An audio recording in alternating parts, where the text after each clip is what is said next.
At ito na ang Bisita Iglesia in Laguna 2026 at Infanta Quezon. At ayun, may mapa tayo dito. Sisimulan natin dito sa dito lang yan sa amin sa Silang Cavite. Kakalis ko lang yan. Susundin ko si my partner Davi Carriel Zaraga dito sa Alabang Arcade kasi galing siyang work. So kailangan ko siyang sunduin. Talagang biyahe kami, no? Tapos wala pa siyang tulog pero sobrang last niya. Grabe. Yan, dumama muna kami dyan sa San Pedro kasi siyempre kung namin yung gamit niya. Then konting video lang doon. Tapos pagas, grabe mahal ng gas, 300 plus sa unang full tank ko. Ayan, dyan sa Kalawan, Laguna na tayo. Ang nagbibideo pala niyan si Carl din. Yan, kitang-kita mo naman kung gaano kaganda yung lugar. Yan yung mga shot niya. Shiz, lawak dyan, sarap dyan mag-rides. Tapos yan, ang unang stop namin sa aming unang Bisita Iglesia dito sa Pila, Laguna. Ito ang National Shrine and Parish of San Antonio. Ganda dito. Ito yung una naming stop. Tapos yan, ganda ng simbahan. Talagang makakapag-nilay-nilay ka dito. Yan, tamang video lang ako doon. Then picture. Then next naman, magkakatabi lang tong saan namin pinuntahan. Dito naman sunod is Santa Cruz, Laguna. Ito naman yung Immaculate Conception Parish Church. So dinisign ko talaga siya na magkakalapit lang kasi para diretso na yung ruta namin. Ito naman sunod is yung Pagsanhan Laguna. Ayan, kita naman yung mga arko, ganda din dyan. Then ito yung Diocese Shrine. Hindi ko na nabasa, ang bilis boss. Pero yan, picture kami dyan. Yan yung pangatla kami simbahan. Sunod, akyat lang tayo ng konti. Dito na tayo sa Lumban. Yan, may video kami dyan. Sa taas dyan, Kaliraya. Yan yung mga sunod na gusto kong puntahan. Maging maganda din doon. Ito naman yung San Sebastian Parish Church. Grabe, solid din dyan. May mga hindi ko lang kung tawag doon, procession ba yun?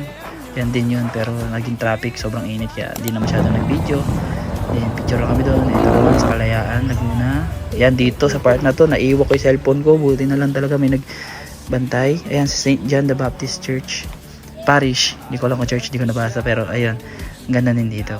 Ayan, nakapagnilay kami dyan, picture. Then ayun, next is sa Paete, Laguna.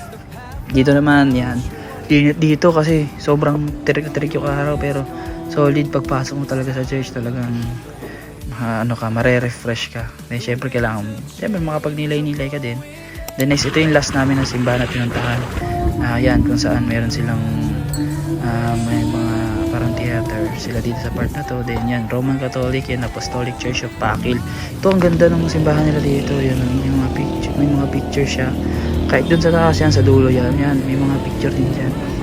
And yan, syempre nagsaldi kami dyan. And after that, yun na, kain kami sa Sinaloan, Laguna. Then yan, papunta na kami Real Quezon. Grabe dito, ang haba ng inangon namin, tapos lubak pa, nakakapagod. Yan, umahabang kami sa bundok para makatawid yan sa dagat na. Pero ang final stop talaga namin is dito sa Infanta Quezon kasi diyan kami magbabakasyon para mag-swimming din after.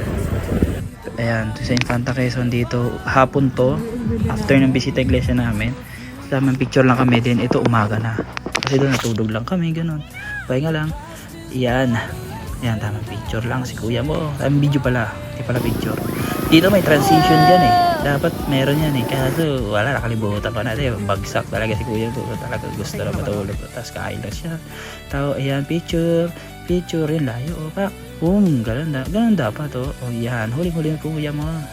Then ayun, pauwi na kami nito alas 12 kinabukasan na yan. Daan kami ng Marilake. Grabe dun, nakakapagod, ang haba mula dito sa Infanta Quezon. Talagang nangawit yung pati yung kamay ko. Yan, tapos dito na kami dyan. Yan, kala ko tapos na yung paghihirap namin, meron pa para sa Tanay Rizal. Grabe. Ayan, dito last na picture, natin ko na siya. Then video lang ako dito sa may Carmona, Cavite hanggang Makauwi. And ayun yung pinaka total na pinunta namin. Ito yung pinunta namin, Bisita Iglesia X Infanta Quezon. Thank you sa panonood.